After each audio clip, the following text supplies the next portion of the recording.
የዩክሬንና ሩሲያ ጦርነት በድሮንና በእግረኛ ወታደር የሀገሪቱን መሰረተ ልማት ብሎም የኃይል አቅርቦቶችን በማሽመድመድ የሀገራቱን አቅም እየጎዳው መሆኑን የተለያዩ የመገናኛ ብዙሃን አውታሮች እየዘገቡ ይገኛሉ።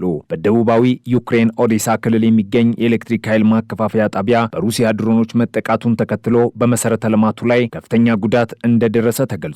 የኦዴሳ ክልል አስተዳዳሪ ኦሌ ኪፐር በቴሌግራም ገጻቸው እንዳስታወቁት የአደጋ ጊዜ ሰራተኞች በጥቃቱ በደረሰው ጉዳት ሳቢያ የተፈጠረውን ችግር ለመቅረፍ በስፍራው ተገኝተው ጥረት እያደረጉ ስለመሆኑ አመላክተዋል። እስካሁን ባለው መረጃ በጥቃቱ የደረሰ የሰው ሕይወት መጥፋት ወይም የመቁሰል አደጋ አልተመዘገበም። የዩክሬን ትልቁ የግል ኃይል ኩባንያ የሆነው ዲቲኢኬ አንዱ የኃይል ማከፋፈያ ጣቢያው ጉዳት እንደደረሰበት አረጋግጦ የጥገና ባለሙያዎች ስራቸውን ለመጀመር የአካባቢው ደህንነት አስተማማኝ መሆኑን የሚያረጋግጥ መረጃ እየተጠባበቁ መሆናቸውን ገልጿል። እንደ ኩባንያው ገለጻ የኦዴሳ ክልል ባለፉት ቀናት ከሞላ ጎደል በየሰዓቱ ለሩሲያ ወታደራዊ ጥቃቶች ተጋላጭ ሆኖ ቆይቷል ነው የተባለው። የኃይል መሰረተ ልማቶች ላይ የሚሰነዘሩ ጥቃቶች በዩክሬን ውስጥ ለበርካታ ወራት የቀጠሉ ሲሆን የጥቁር ባህር ወደብ የሆነችው ኦዴሳ ለዩክሬን የውጭ ንግድ እንቅስቃሴ ያላት ፋይዳ ከፍተኛ በመሆኑ የሩሲያ ጦር ተደጋጋሚ ኢላማ አድርጓታል። ከኦዴሳ በተጨማሪ በደቡብ ምስራቃዊቷ ዛፖሬዥያ ክልል በሚገኝ መንደር ላይ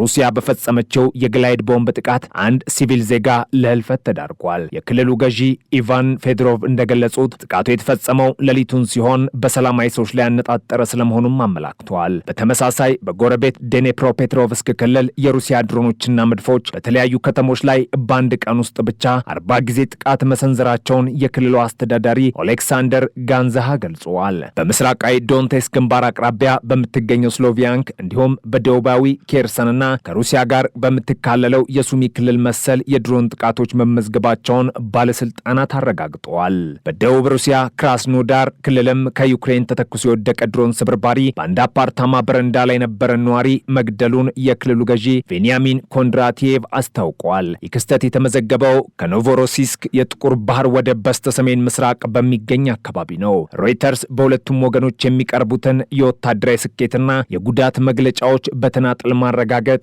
እንዳልቻለ ገልጿል። በዲፕሎማሲው መስክ ሞስኮ በባልቲክ ሀገራት ላይ ጠንካራ ማስጠንቀቂያ ሰንዝራለች።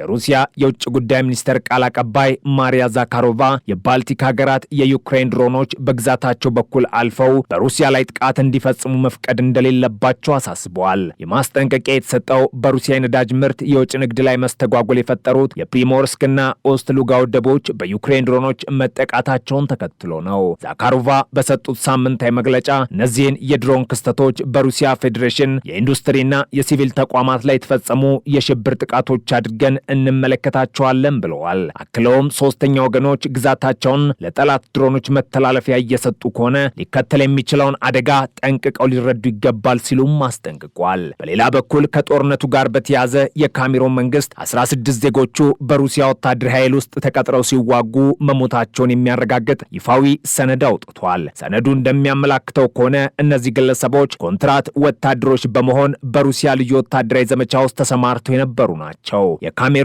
የውጭ ጉዳይ ሚኒስተር በያውንዴ ከሚገኘው የሩሲያ ኤምባሲ የሟቾችን ዝርዝር መቀበሉን ያረጋገጠ ሲሆን ስለ አሟሟታቸው ዝርዝር መረጃ አልሰጠም። ዩክሬን በበኩሏ ከ2022 ጀምሮ ወደ 1800 የሚጠጉ አፍሪካውያን በሩሲያ በኩል ተመልምለው ወደ ጦርነት መግባታቸውን ትገልጻለች። አንዳንዶቹ አፍሪካውያን በከፍተኛ የስራ ዕድል ወይም የትምህርት ፕሮግራም ስም ተታለው ሩሲያ ከገቡ በኋላ ተገደው ወደ ጦር ግንባር እንደሚላኩ መረጃዎች ይጠቁማሉ።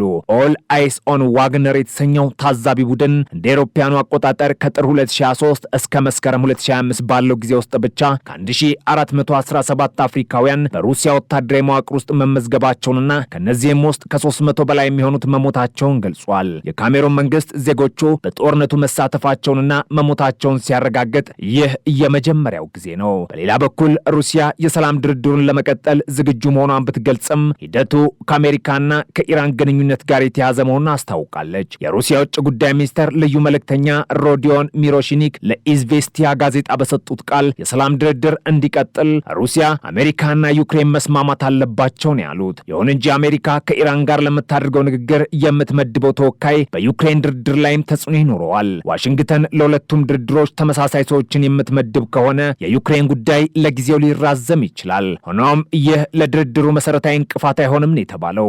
ሩሲያ በማንኛውም ጊዜ ድርድሩን ለመጀመር ዝግጁ መሆኗን ሚርሾኒክ አረጋግጠዋል። በመሬት ላይ ያለው ወታደራዊ እንቅስቃሴን በተመለከተ የሩሲያ ጦር በዶንቴስ ግዛት በምትገኘው ኮንስታንቲኖቭካ አካባቢ ስልታዊ እንቅስቃሴዎችን እያደረገ መሆኑ ተገልጿል። ወታደራዊ ባለሙያው አንድሬ ማርቺኮ እንደገለጹት የሩሲያ ወታደሮች በኢሊኖቭካ አካባቢ ያላቸውን ታክቲካዊ አቀማመጥ አጠናክረዋል ብለዋል። ምንም እንኳን የዩክሬን ጦር ጠንካራ መከላከል እያደረገ ቢሆንም ሩሲያ በየቀኑ ጥቃቅን ስኬቶችን እያስመዘገበች መሆኑን ማርቺኮ ገልጸዋል። የዶንቴስ ክልል አማካሪ ኢጎር ኪማኮቭስኪ በበኩላቸው የሩሲያ ድሮኖች በኮንስታንቲኖቭካ ዙሪያ ያሉትን የዩክሬን ጦር አቅርቦት መስመሮችን መቆጣጠር መቻላቸውንና ከተማዋን ለመክበብ እየተቃረቡ መሆናቸውን አስታውቋል። ጦርነቱ በአሁኑ ወቅት በአየር ላይ በሚሰነዘሩ የድሮን ጥቃቶችና በመሰረተ ልማቶች ውድመት ላይ ትኩረት አድርጓል። የኦዴሳ የኃይል ማከፋፈያ ጣቢያ መመታት በክልሉ የኢኮኖሚና የማህበራዊ ኑሮ ላይ የሚፈጥረው ጫና ቀላል አይደለም።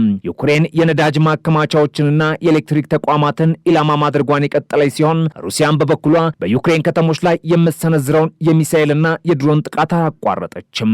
ይህ ወታደራዊ ግብግብ በሲቪል ዜጎች ሕይወት ላይ የሚያደርሰው ጉዳት እየጨመረ መጥቷል። ከአፍሪካ ሀገራት የሚመለመሉ ወታደሮች ጉዳይም የጦርነቱን ሌላው ገጽታ ሆኗል። የካሜሩን ዜጎች ሞት መረጋገጥ በሌሎች የአፍሪካ ሀገራት ላይም ተመሳሳይ ስጋት እንዲፈጠር አድርጓል። ብዙዎቹ ወጣቶች የተሻለ ሕይወት ፍለጋ ወደ ሩሲያ ቢጓዙም መጨረሻቸው ግን በዩክሬን የጦር ግንባር ሆኗል። የካሜሩን ባለስልጣናት የሟቾች ቤተሰቦች የውጭ ጉዳይ ሚኒስቴርን እንዲያነጋግሩም ጥሪ አቅርበዋል። ይህ ክስተት ሩሲያ ከውጭ ሀገራት ወታደሮችን በመቅጠር የሰው ኃይል እጥረቷን ለመሙላት የምታደርገውን ጥረት የሚያሳይ ነው ሲል ሞስኮ ታይምስ ዘግቧል። በዲፕሎማሲው ረገድ የሩሲያ ማስጠንቀቂያ በባልቲክ ሀገራት ላይ ያነጣጠረ ቢሆንም አጠቃላይ የአውሮፓን ጸጥታ የሚነካ ነው። ዩክሬን ድሮኖቿን በሶስተኛ ሀገራት የአየር ክልል በኩል የምታሳልፍ ከሆነ ግጭቱ ወደ ሌሎች ሀገራት የመስፋፋት እድል ይኖረዋል።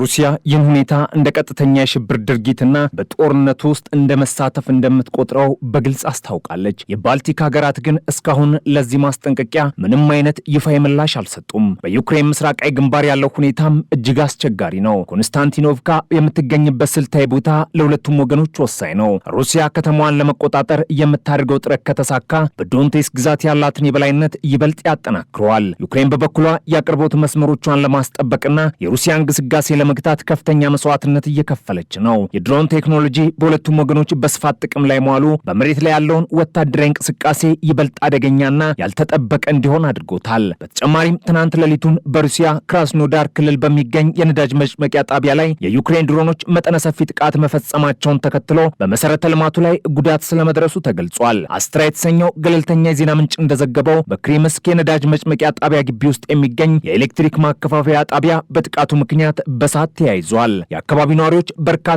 የፍንዳታ ድምጾች መስማታቸውንና ተከታታይ የኤሌክትሪክ ኃይል መቋረጥ ማጋጠሙን ነው የገለጹት። ከዚህ ጥቃት ጋር አንድ ቀን ቀደም ብሎ በሩሲያ ቁጥጥር ስር በምትገኘው ፊዲዮሲያ ክራይሚያ የሚገኝ የባህር ላይ ነዳጅ ተርሚናል በዩክሬን 414ኛ የድሮን ብርጌድ መመታቱን የዩክሬን ጦር ጠቅላይ መምሪያ አረጋግጧል። ይህ ጥቃት በዩክሬን ሰው አልባ አውሮፕላኖች ኃይል አዛዥ ሮበርት ማጊያር ብሮቭዲ በኩል የተመራ መሆኑን የተገለጸው